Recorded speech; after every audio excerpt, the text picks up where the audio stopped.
Esse trabalho, né, pessoal, é parte de uma série de publicações que a Geplant vem desenvolvendo chamada Raio-X da Produtividade, né? E o que são os raios-x da produtividade? É justamente essa ideia, né, de usar as ferramentas que a Geplant traz para analisar alguma região, algum fenômeno, né? A nossa primeira edição foi em cima do leste do Mato Grosso do Sul. A gente fez um trabalho até 2020, se eu não me engano, que a gente exibiu em 2021. Depois a gente fez a segunda edição do Raio-X da Produtividade, que olhou para as oscilações do clima ao longo desses 40 anos de série histórica que a gente compila aqui na Geplant. E nessa terceira edição a gente falou assim, e agora? O que nós vamos fazer, né? E a pergunta que basicamente, uma das perguntas que motivou a criação dos produtos da Geplant é quanto vai dar de madeira, né? Quanto vai dar de madeira? E para responder essa pergunta, a gente precisa olhar para o ambiente, né? E a gente pode inventar qualquer teoria, qualquer coisa, mas o que não muda, né? Eu não sei se o seu Nelson está aqui, né? Eu lembro do seu Nelson me perguntando lá no meio do Tocantins, assim, quanto vai dar esse negócio aqui? Esse vai dar quanto? Né? E aí, com 2 meses de plantio, a gente quer saber quanto vai dar com 7 anos. E assim, nossa intenção não é falar que a gente sabe dessas coisas, mas é mostrar que interpretando o ambiente a gente consegue dar esse olhar. E relembrando o passado, né?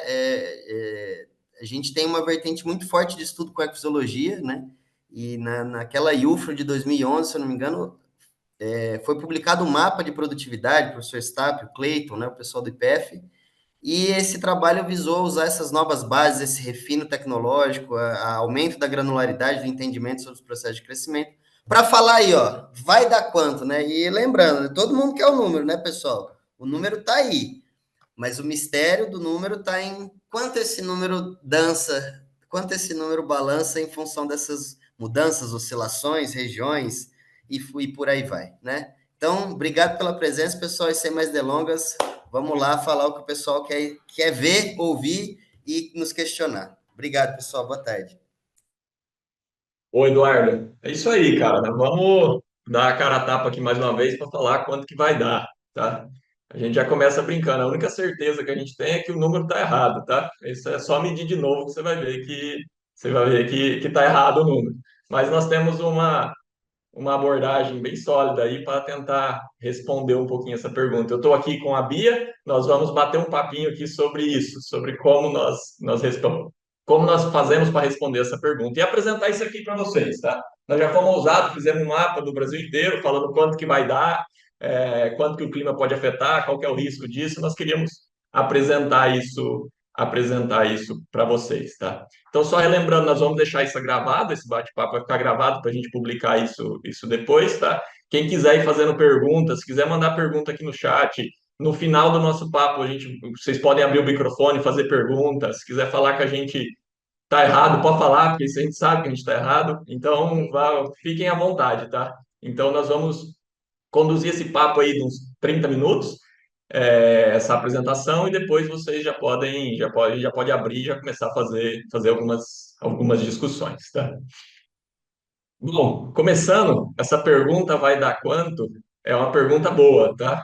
Existem boas perguntas no mundo, essa é uma delas. E como toda pergunta boa, faz tempo que a turma está tentando responder ela. Então, nós vamos trazendo um pouquinho do histórico, do quanto tempo nós estamos respondendo essa pergunta. Se a gente pensar no Brasil, setor florestal brasileiro, há 60 anos atrás, nós estávamos no auge dos incentivos fiscais, ou melhor, nós estávamos começando os incentivos fiscais, né? Ou seja, o Brasil entendeu que precisava produzir madeira, tá? As florestas nativas já não davam mais conta de abastecer a demanda de madeira que tinha, tá? Então nós precisamos plantar. E o governo lançou um plano de incentivo para plantar floresta.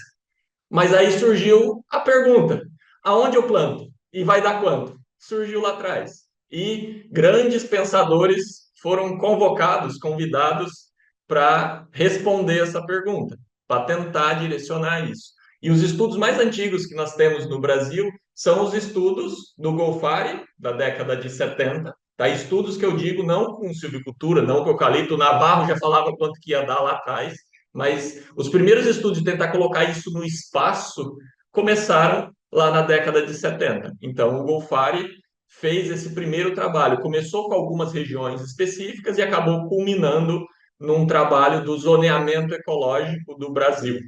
Tá? Então, ele fechou com esse zoneamento ecológico. Nós trouxemos aqui o exemplo de Minas Gerais, que foi publicado lá em 75, onde ele pegou. Imagina o desafio, pessoal, responder essa pergunta quando eu tenho pouquíssimas informações. Tenho quase nada de área plantada, tenho pouquíssimos experimentos. O que que ele fez? Ele basicamente pegava as regiões, igual ele pegou Minas Gerais, e entendeu qual que era a vegetação original, qual que era o clima, qual que era o solo, e separou Minas Gerais em regiões bioclimáticas. E dentro dessas regiões, dentro de cada uma dessas regiões, ele viu, eu tenho informação, não tenho informação, essa região parece com a região da Austrália, onde produz eucalipto, qual espécie vai em cada região, e com isso ele conseguiu fazer o zoneamento e foi até ousado ao ponto de colocar para cada região bioclimática, para cada ambiente desse daqui, quanto que ia dar de produtividade de eucalipto e de conífera. Tá? Então, esse foi das grandes pessoas que já começaram a responder essa pergunta. Para vocês terem uma ideia, Minas Gerais variou de 6 de IMA até, até 36 de IMA. Tá?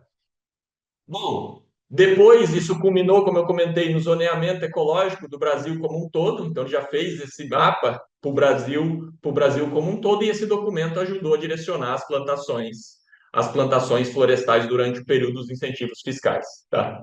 E esse período foi um período de pleno crescimento da área. Golfari, quando estava pensando nisso, estava aqui, ó, menos de 1 milhão de hectares de floresta plantada. Teve o período dos incentivos, chegamos a quase 7 milhões, isso caiu um pouquinho, tá? Por conta do fim dos incentivos. Depois a indústria de base, a indústria verticalizada, a capital privada entrou na história e tivemos um novo salto aqui. Hoje nós estamos com quase 10 milhões de hectares, ou já passamos os 10 milhões, né? Os 9,94 foi do relatório do IBA do ano passado, né? Então já chegamos a 10 milhões de hectares de floresta plantada. Com essa distribuição, todas essas florestas já estão bem distribuídas no território nacional. Então, para nós, está muito mais fácil do que para o Golfari falar quanto que vai dar de produtividade. Tá? E qual que é uma abordagem interessante de responder essa pergunta? Relacionar em produtividade que eu estou medindo, agora que eu já tenho floresta plantada, espalhada em grande parte do Brasil, eu relacionar o volume que eu estou medindo com uma variável ambiental que é importante. Por exemplo, um déficit hídrico. Nós sabemos, floresta vai bem onde chove bem. Déficit hídrico faz a floresta crescer menos. Então, se eu relacionar déficit hídrico com produtividade, eu tenho a relação, eu tenho uma equação aqui, eu consigo aplicar essa equação. Tá? Ou eu consigo pegar, e aí o pessoal do Mato Grosso do Sul tem essa relação muito forte, que é relacionar teor de argila com produtividade. Nós sabemos, quanto mais argila, mais produtividade para as florestas. Tá? Quais são as grandes limitações dessa abordagem de estudo? A primeira delas são relações que servem no nível regional. Quanto mais argila, mais produtividade, serve muito bem para as regiões que têm uma sazonalidade climática muito forte. Se chove bem o ano inteiro, a chuva é bem distribuída, eu não vou achar essa relação tão forte entre argila e produtividade. Então, já não serve para outras regiões. Tá? Então, essa é uma limitação desse tipo de abordagem para responder essa pergunta. Tá? Outra limitação será que esse IMA medido, ele é realmente o potencial? Ele responde a pergunta vai dar quanto? Será que a minha silvicultura aqui era boa? Será que o clone aqui era o melhor clone que tinha? Tá? Então, nós não sabemos o quão distante isso está do que nós podemos chamar de potencial. Bom, são dúvidas que já foram respondidas também, algumas delas. Por exemplo, o estudo de parcelas gêmeas, é um estudo bastante conhecido aí, foi instalado em vários locais, responde um pouco essa pergunta. As nossas produtividades não estão no potencial. O que eu estou medindo lá no campo ainda tem um gap para chegar nesse potencial. Tá? O estudo de parcelas gêmeas mostrou isso, que se eu tiver uma silvicultura mais ajustada, se eu não deixar mato competir, se eu adubar o que tem que adubar, eu realmente tenho uma oportunidade de crescer mais. Tá? Mas ainda fica a limitação de como que eu consigo falar de potencial produtivo na onde eu não tenho floresta, aonde eu não plantei floresta ainda, aonde eu não tenho boas relações, onde essas relações minhas quebram, ou elas não posso extrapolar, eu fico com medo de extrapolar uma relação de argila e produtividade em alguma região que eu não conheço, tá?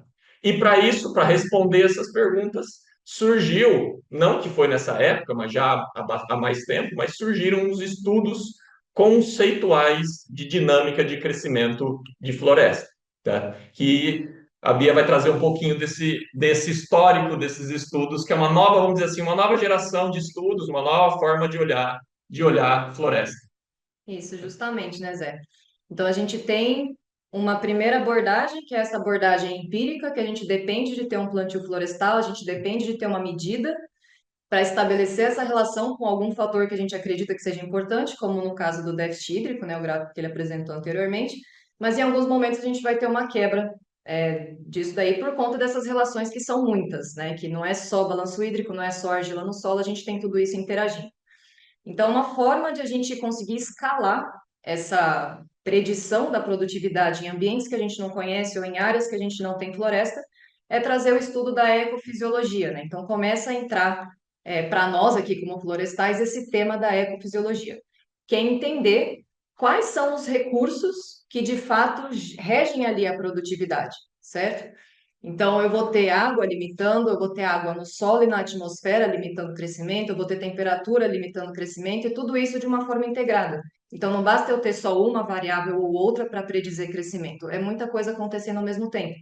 E aí começam essas novas linhas de pesquisa, ou, né, não novas no tempo aqui na nossa escala da evolução da nossa conversa, mas a evolução de usar essa informação de fato, né? Então, vários estudos acontecendo, falando de ecofisiologia, e ainda a gente patinando aí, tentando fazer essas relações com a produtividade de campo medida, né? Então, a gente começa a estudar quais são os recursos que impactam a produtividade, né? Qual é a eficiência com que esses recursos são absorvidos e processados ali pela nossa floresta para que isso gere de fato produtividade. E aí a gente consegue escalar a produtividade no ambiente, por exemplo, no território nacional. A partir do momento que você conhece o recurso, conhece como que ele é absorvido, capturado, com que eficiência ele é transformado em biomassa, a gente consegue fazer isso aqui acontecer, né? E aí, evoluindo com essa questão, né? Que é de fato, então, o potencial produtivo das nossas áreas. Né? O Zé mostrou lá para nós o experimento de parcelas gêmeas, a exemplo, que mostrou que a gente tinha limitações na nutrição. Né? Então, a partir do momento que a gente fazia uma adição nutricional, a gente subia ali um patamar de produtividade na casa dos 25%. Então, qual que é de fato esse potencial produtivo? Até onde a gente pode chegar com as nossas florestas? Em que ponto que elas estão hoje? E aí vem o estudo, por exemplo, aí do BEP, né, que foi uma rede experimental, com várias empresas aí fazendo parte do financiamento desse projeto, tentando entender em números, né, quais são os fatores limitantes. Então, se eu limito água na minha floresta, o quanto que isso impacta em produção e por quê, né? Então, aqui nesse gráfico, por exemplo, a gente tem da primeira barra para a segunda uma limitação hídrica. Então, quando a gente deixa de ter limitação hídrica, a gente sai de um patamar de produtividade da casa dos 50 e vai para a casa dos 70. Se a gente olha para o incremento dessa floresta no período mais produtivo dela, então no pico do ICA, a gente sai aqui para uma produtividade na base de próxima a 80 metros cúbicos por hectare ano. E se a gente pegar nesse período mais produtivo, nesse ano de maior crescimento, o período do verão, que é o auge ali da atividade fisiológica da planta, a gente ainda tem um acréscimo um pouquinho maior. Então, quando a gente fala de produtividade, a gente tem que sempre olhar para essas escalas, né? E esse trabalho foi feito aqui nessas regiões, vocês podem ver no mapa, então aqui em São Paulo, em Minas, na Bahia, que era onde a gente tinha floresta em volume, né, na maior parte das nossas áreas produtivas estavam concentradas. Então, nós tivemos ali clones sendo avaliados em condições ambientais distintas para capturar justamente essas interações e como que elas governavam a produtividade florestal. E a partir desses resultados da construção desse conhecimento ao longo do tempo, a gente passa a ter aí o uso dos modelos ecofisiológicos, né? Então, modelo, para quem não gosta muito da matemática, é basicamente uma representação de um processo ou uma representação da realidade, né? Então, acho que o Zé tem uma fala legal no último raio-x da produtividade, né? Ele fala que o modelo é um mapa, por exemplo, né? Um mapa é uma representação, é um modelo que representa um ambiente que é uma escala muito maior. A gente simplifica aquela realidade diversa no mapa para facilitar o nosso entendimento. E o mapa e o nosso modelo ecofisiológico aqui nada mais é do que uma simplificação dos processos que acontecem na fisiologia vegetal, que entendem e interpretam essa captura do recurso, a quantidade que ela utiliza desse recurso, a eficiência com que ela transforma esse recurso em biomassa, que é aquilo que a gente está vendo, que é a nossa floresta, né? E a partir desse conhecimento da utilização desses modelos ecofisiológicos, aqui no caso a gente tem o 3PG como um dos principais modelos que são utilizados para esse fim, a construção do mapa que o Eduardo falou logo aí no início da live, divulgado na IUFRO em 2011, que contempla justamente todo esse arcabouço de conhecimento na construção de um mapa de produtividade potencial do eucalipto no Brasil, né? Considerando as informações que a gente tinha até aquele momento, né, Zé? Então, em termos de produtividade, em termos de tecnologia, em termos de informação geoespacial e tudo isso, tá? E eu lembro na época que esse mapa foi publicado lá em 2011, o quanto de pedrada que essa turma tomou com esse mapa. Foi boas discussões, boas críticas, e ao mesmo tempo muita gente fala, não, mas o dado que foi usado para gerar esse mapa tem um pixel de tamanho A, mas o pixel bom seria do tamanho B, e assim por diante. Teve várias que, mas você não tem nenhum pé de eucalipto plantado no Acre, no Amazonas, e como é que você está falando do potencial produtivo lá, né? Então, esse mapa foi realmente bastante criticado, mas como todo bom cientista, eles reagem à crítica tentando reduzir o tamanho da incerteza e levantar mais informação. E de 2011 para cá, muita coisa foi levantada de informação, muita pesquisa foi feita sobre esse tema, sempre com o foco de reduzir o tamanho da incerteza. Tá? Esse era o objetivo, entender melhor como as árvores respondem às variáveis climáticas. Aqui nós trouxemos o experimento TEX como exemplo, porque talvez seja o mais famoso, ou que tem uma amplitude geográfica maior, né? Não é só ele, vários outros estudos foram feitos em Minas, em São Paulo, no Mato Grosso, vários estudos foram feitos para tentar reduzir o tamanho dessa incerteza. Mas o TEX avaliou em um gradiente aí de mais de 3.000 quilômetros no sentido norte-sul, como as florestas, os diferentes materiais genéticos respondem ao clima, respondem a essa variação do ambiente e como que isso mexe na eficiência do uso dos recursos de crescimento. Tá? Isso tudo serve de munição, isso serve de informação para a gente melhorar cada vez mais os nossos modelos e as nossas estimativas. Tá? Só que não foi só o estudo ecofisiológico que evoluiu de 2011 para cá. Tá?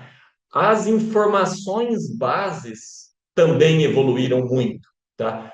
A qualidade do modelo é diretamente proporcional à qualidade dos dados. A qualidade do resultado de um modelo é diretamente proporcional à qualidade dos dados input desse modelo.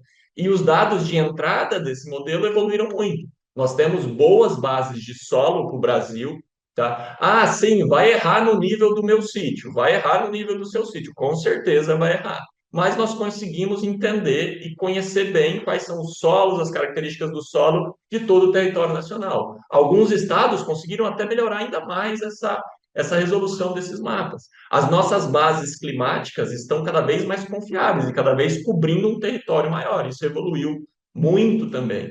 E não só a nossa base de informação, mas o nosso poder computacional evoluiu muito também nesses anos. Então, hoje nós conseguimos fazer várias simulações utilizando supercomputadores a um preço muito acessível, porque eu consigo fazer computação em nuvem, alugar e utilizar de toda essa tecnologia. Tá? E como nós, aqui da Geplant, em grande maioria, fomos formados pelas pessoas que nós citamos anteriormente. Tá? Então, nós fomos formados por esses nomes que nós citamos anteriormente. Nós usamos muito dessa informação, nós debruçamos e lemos muito esse material como contrapartida, né? Como nosso senso de, poxa, já que eu consumi até agora, esses caras gastaram muita ATP para fazer a gente entender essas coisas, vamos gastar um pouquinho de ATP para devolver essas informações para vocês. Então, esse é o objetivo dessa live. Devolver um pouco do conteúdo que a gente aprendeu durante esses anos estudando ecofisiologia. Tá? Então, esse é o mapa, esse é o nosso, vamos dizer assim, o nosso mapa da produtividade e referência do eucalipto no Brasil. Tá? Então, dá para ver que tem uma variação absurda, como já é de se esperar, a natureza já mostrava isso para nós temos aqui a caatinga, realmente tem um potencial produtivo menor que 15 metros cúbicos hectare ano, em alguns lugares bem menor que 15 metros cúbicos hectare ano, tá? Nós temos a região de clima mais ameno, solo argiloso, região um pouco mais alta, onde esse imã chega para casa dos 50, 60 metros cúbicos, mas tem uma grande variação. Tá? Então, essa é a variação, esse é o nosso mapa, essa é a produtividade que nós chamamos de produtividade referência do eucalipto no Brasil. Tá? Mas veja que eu mudei um pouco o termo que nós estamos utilizando, isso foi proposital, nós estávamos chamando de potencial produtivo, tá? Agora nós estamos chamando de produtividade referência. Isso porque a abordagem que nós utilizamos para chegar para levantar essas informações que estão apresentadas nesse mapa, tá? Foi uma abordagem um pouco diferente. Então, na nossa visão, chamar de potencial produtivo não seria um termo correto. Então, é realmente um número de referência de produtividade para todas as regiões do Brasil, tá? E a Bia vai contar um pouco como esse número foi gerado, e aí vocês vão entender melhor do porquê que o produtividade referência realmente faz mais sentido do que potencial produtivo, tá? Isso é. Até porque essa ideia do de potencial, né, sempre vem com aquela. Para quem já está acostumado com os termos, né, de produtividade potencial, sempre pensa numa floresta crescendo sem nenhum tipo de limitação, inclusive climática, né? Então aqui a abordagem é um pouquinho diferente, por isso que a gente tenta fugir desse nome aí de potencial e passa para a produtividade de referência. Então, para a gente gerar esse bonito mapa aqui, tiveram algumas etapas, a gente vai contar para vocês aqui resumidamente como foi esse esforço aí de trabalho de toda a equipe da Geplant, bastante gente envolvida. Então, começa com pegar o nosso território nacional, o Brasil, e subdividir ele em pequenos pedacinhos, né, aí de 5 por 5 quilômetros, totalizando 2.500 hectares para cada uma dessas frações, né, para que a gente pudesse capturar de forma regionalizada ali as informações de solo, de clima, de relevo, né, representar essa informação numa escala menor, para que a gente ganhe aí resolução na informação, certo? E aí, para cada um desses quadradinhos, para cada um desses grids, a gente extrai essas informações que são necessárias para a simulação ecofisiológica e de produtividade. Tá? Então, para cada um desses locais, a gente gerou aí as produtividades para o Brasil todo. E o que é, então, a produtividade referência, né? Vamos construir esse conceito juntos aí. Olhando para esse gráfico colorido, a gente tem aqui várias linhas, né? O que são essas linhas? Cada uma dessas linhas corresponde a um ciclo de produção de uma floresta do 0 aos 7 anos, tá? Então, imagina que eu pego um ambiente, 2.500 hectares daquele lá, e planto uma floresta lá em janeiro de 1980. E aí eu planto novamente uma floresta naquele mesmo local, com o mesmo pacote tecnológico, a mesma silvicultura, o mesmo material genético, em fevereiro de 1980, em março de 1980 e assim sucessivamente. Então eu vou gerando ali vários ciclos de produção nesse intervalo de 1980 até 2022, né? Gerando aí mais de 400 simulações de produção, né, para cada um daqueles grids.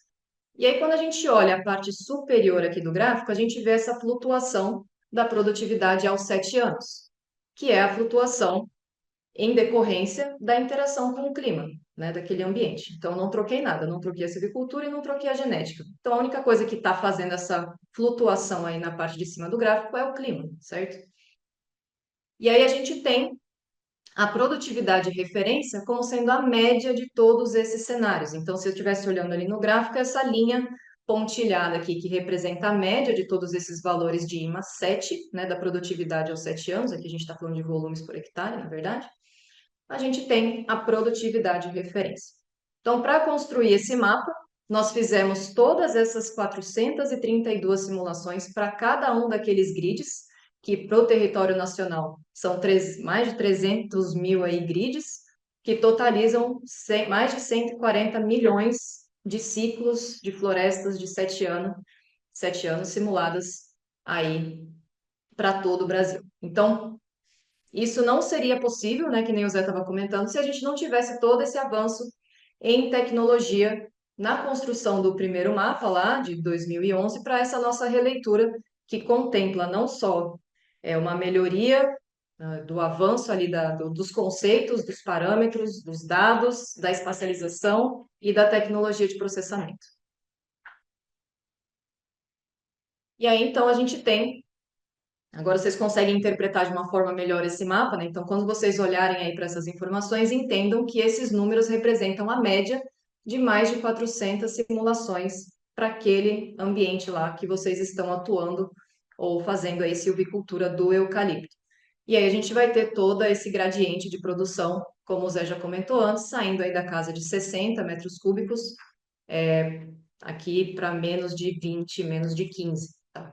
Então, esse é a nossa produtividade variando no espaço, mas não é só no espaço que ela vai variar, né, Zé? Então, essa é uma dimensão importante, que eu acho que é claro para a maioria das pessoas. Tem local que produz mais do que outro. Isso é fato. Não adianta eu esperar o mesmo imã no norte de Minas e perto de Água Clara. É outro imã, não tem como, o clima é completamente diferente, tá? E os materiais vão responder a essa disponibilidade de recursos, tá? Mas uma variação da produtividade, que a maioria das pessoas consideram menos, é a variação temporal da produtividade.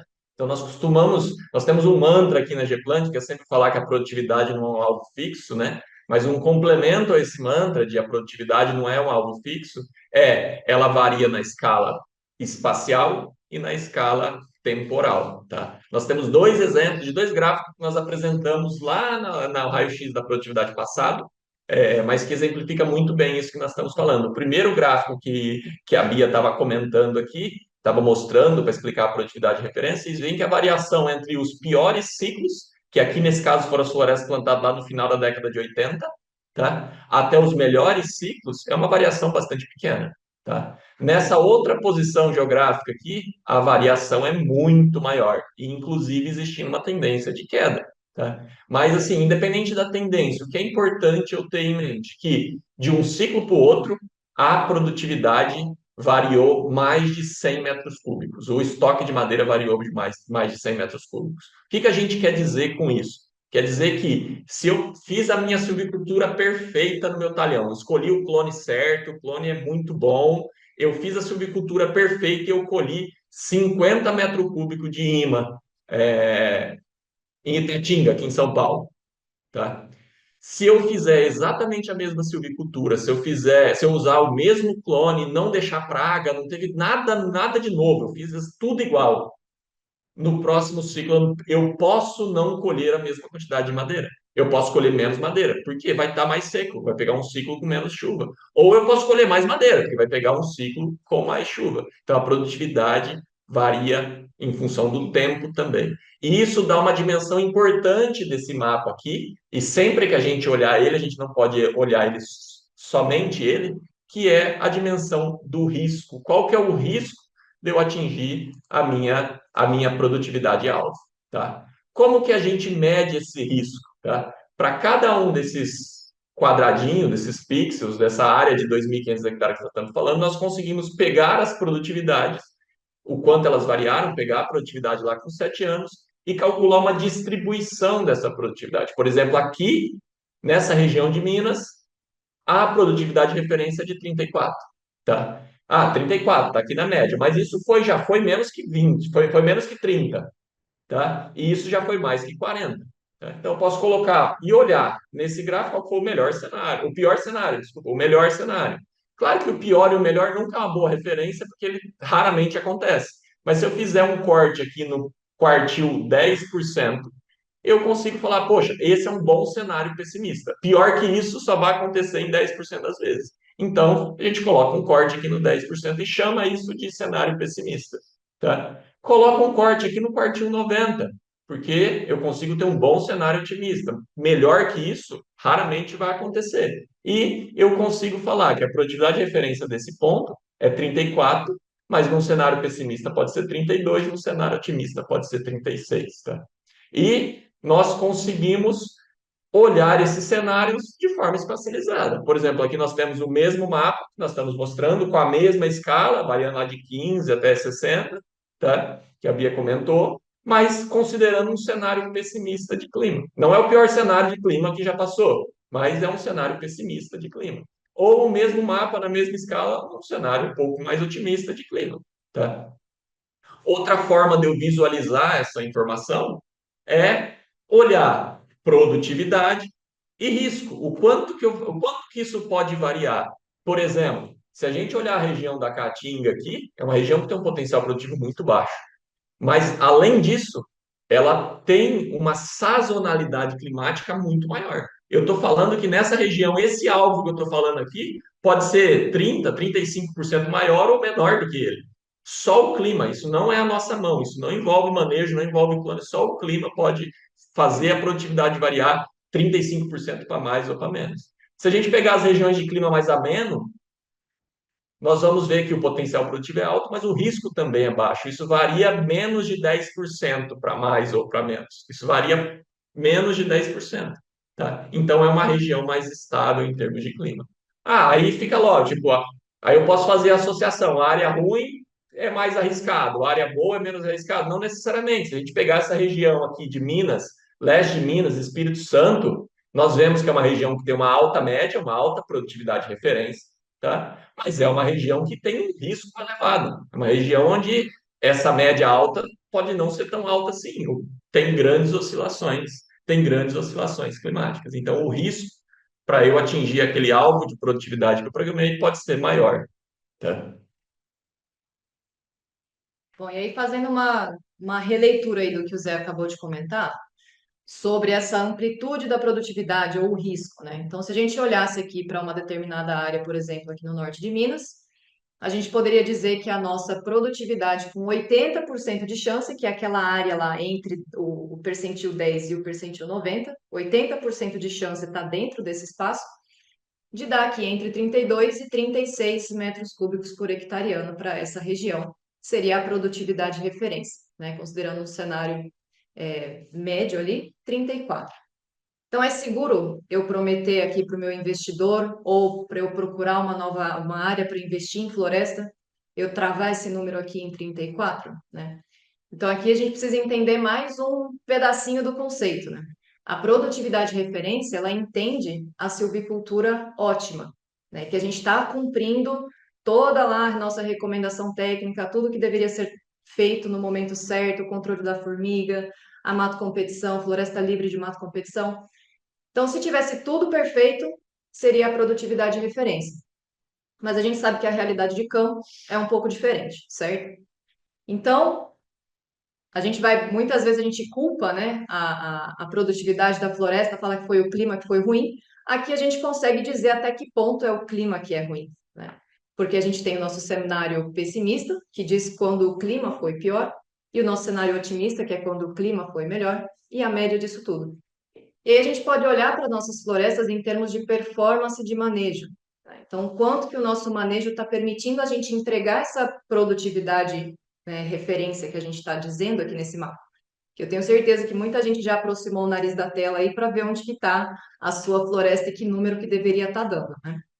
E pela nossa experiência aqui nos nossos clientes, onde a gente atua hoje, a média da performance, né, dessas produtividades, do performance do manejo, é nessa casa aí de 80, 85%, né? Então, se a gente estivesse levando esse número para uma realidade de campo, a gente estaria saindo aqui desse número de 34, que é a produtividade de referência, para uma produtividade de 29, podendo variar de 27 a 31, tá?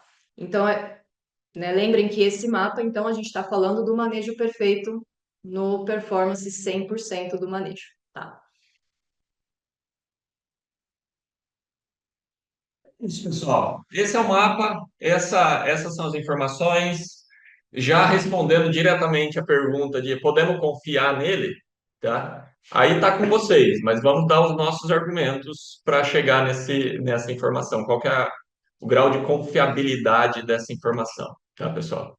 Primeiro, todos esses dados foram gerados com um modelo ecofisiológico e com os parâmetros desse modelo, com forte embasamento científico. Tem muita pesquisa por trás, a gente consumiu dessa fonte, a gente leu muita coisa, a gente compilou muita informação. Então, é bem sólida a base científica que tem por trás disso. Tá? Nós aqui da Geplant já estamos quase há 10 anos trabalhando com isso, então nós entendemos um pouquinho disso, entendemos um pouquinho desse processo de modelagem. Tá? As bases de dados que nós temos hoje não são as mais perfeitas possíveis, mas nós já temos bases de dados muito robustas de clima, de solo, de relevo, e tudo isso influencia na qualidade da informação. Então, a nossa base melhorou muito, nós temos boas bases, bases sólidas de informação, tá? E nós temos validação, pessoal, isso já foi validado, já foi medido. Essa linha vermelha no mapa aqui traça onde a Geplant já atuou, já passou fita métrica em floresta e já relacionou isso com o nosso modelo, tá? E tem muitas validações. Eu trouxe só alguns exemplos, fazendo um compilado da história das validações que a gente já fez, mas temos muitas validações. Isso aqui, esses pontos mostram o resultado do modelo com o resultado da medida de campo, o quão nós estamos acertando as medidas de campo. E sim, tem dispersão, tem lugar que erra mais, tem lugar que erra menos, mas isso está muito bem validado. Só isso aí nós já medimos muito. Cada pontinho desse aí da tela é um talhão que foi medido, tá? E que tem informação. Então, nós temos muita informação e temos bastante segurança, especialmente nessa área que a gente desenhou no mapa, que é onde tem bastante floresta plantada, nós temos muita confiabilidade nessa informação. Tá? Mas como todo estudo científico tem incerteza e tem limitação dela. Tá? E aqui, nós que trabalhamos com isso, levantamos as principais, para ser bem franco com vocês. Por exemplo, a região norte do país e a região nordeste, especialmente fora o estado da Bahia, nós temos pouquíssimas observações, tá? Não temos observações para validar essas informações. Então, vocês podem olhar esse mapa e considerar que lá em cima não tem validação, porque não tem eucalipto plantado lá para a gente validar, tá?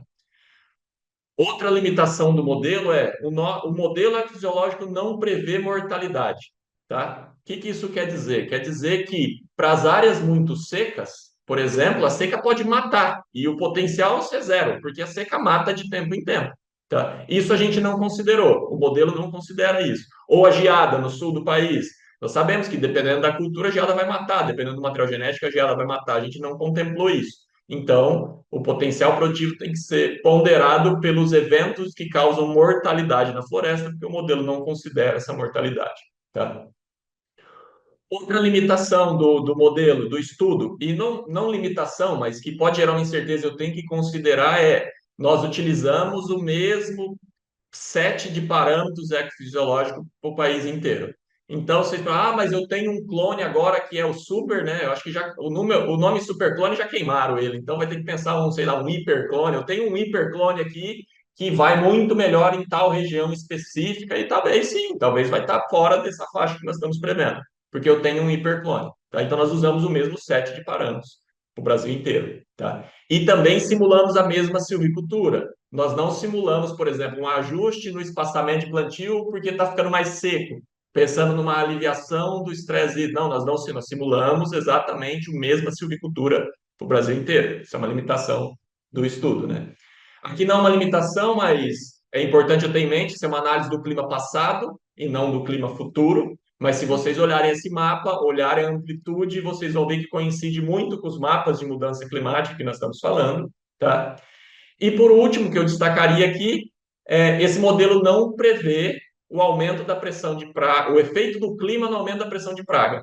Tá? Nós sabemos que ir para o clima tropical úmido aumenta muito a pressão por doença foliar. Não, o modelo não prevê isso, porque praga não é fator determinante da produção, é fator redutor da produção. Então, aqui nós compilamos os fatores determinantes, não olhamos os fatores redutores da produção. Mas isso é algo importante de se considerar, tá? Nós não estamos falando que não é importante, nós estamos falando que não foi considerado nesse tipo de estudo. Tá? Então, agora que nós temos a informação, sabemos o mapa, sabemos como ele foi gerado e sabemos as incertezas deles, nós gostaríamos de fechar e deixar algumas mensagens para vocês levarem para casa, vamos dizer assim, né? Acho que a primeira delas é que a produtividade não é um alvo fixo. Acho que ficou bem claro de que a produtividade ela vai flutuar no espaço e no tempo. Acho que essa é a principal informação que a gente tem que levar daqui quando a gente olha para um mapa como esse, né? Produtividade, a gente precisa do número certo para passar para as pessoas certas, né? Sempre tem alguém perguntando quanto que vai dar, e você precisa desse número para pôr no seu planejamento lá de longo prazo, por exemplo. Mas é mais importante do que você ter um número é você conhecer o risco, né? Aquela amplitude e saber que esse número ele pode flutuar sim no tempo e no espaço. O outro ponto, pessoal, a outra mensagem que é extremamente importante vocês levarem para casa é que não existe milagre, tá?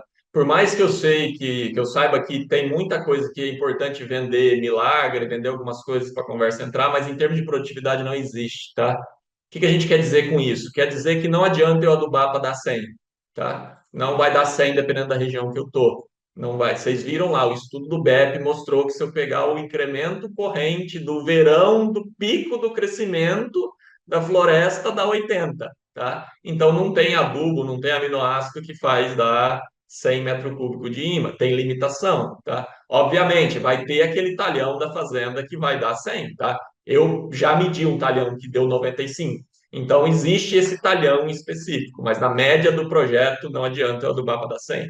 Não, não vai dar, tá? Não adianta eu pôr adubo se está faltando água, tá? Não vai ter o hiperclone que vai dar 200 cúbicos de ímã. Não existe isso ainda. É uma questão ecofisiológica, tá? Realmente falta recurso de crescimento, tá?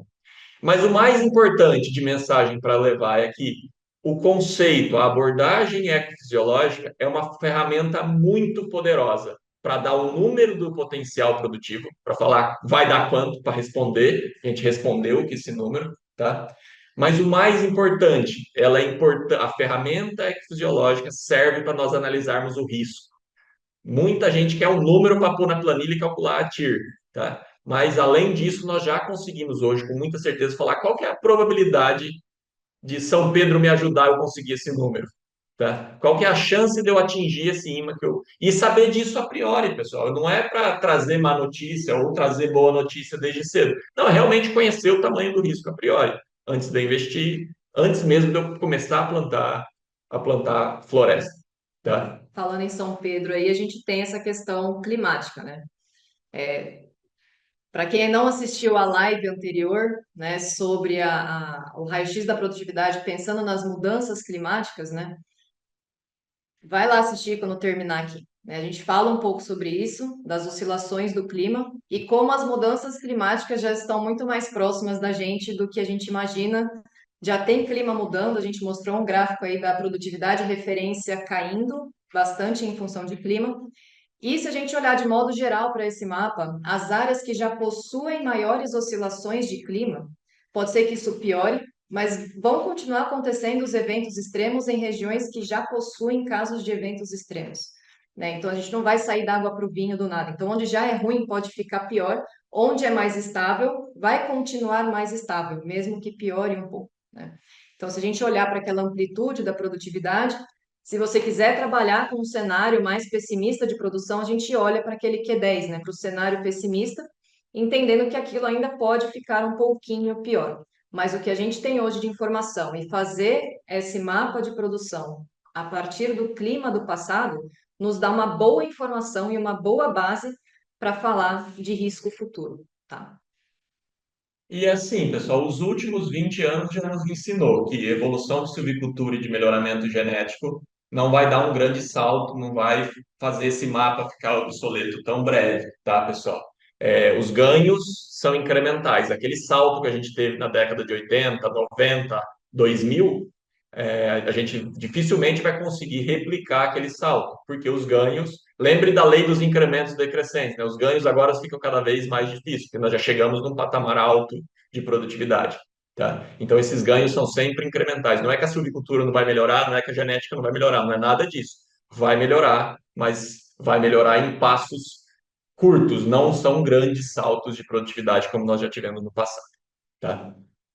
Bom, pessoal, era isso. Agora é o momento da gente ouvir vocês, ver se ficou alguma dúvida. Eu acho que eu já vi que teve alguma coisa que apareceu aqui de comentário. Não sei se já são algumas perguntas, mas é o momento agora da gente discutir isso. Tá?